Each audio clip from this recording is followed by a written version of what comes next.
સંજેલી તાલુકાના હીરો ગ્રામ પંચાયતના પાંડી ફળિયામાં પંડિત દીનદયાળ ઉપાધ્યાય સાહેબની જન્મ જયંતિની ઉજવણી કરવામાં આવી।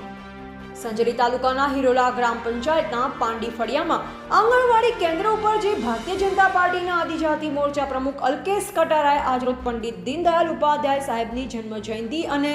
ભારત દેશના યશસ્વી વડાપ્રધાન શ્રી નરેન્દ્રભાઈ મોદી સાહેબના 75મા જન્મદિનની સેવા પખવાડિયા કાર્યક્રમ નિમિત્તે પોતાના સ્વખર્ચે સ્ટીલની ડીશ, જેમ્સ, ચોકલેટ, દાળ ભાત, કેળા, સફરજન, જામફળ, 21 રાષ્ટ્રીય ધ્વજ લહેરાવી અને હનુમાનજી દાદાનું માસ્ક પહેરી સંજેલી ભારતીય જનતા પાર્ટીના આદિજાતિ મોરચા પ્રમુખ અલ્કેશ કટારાએ હિરોલા પાંડી ફળિયા આંગણવાડીના બાળકો જોડે જઈ એક અનોખી ઉજવણી કરી।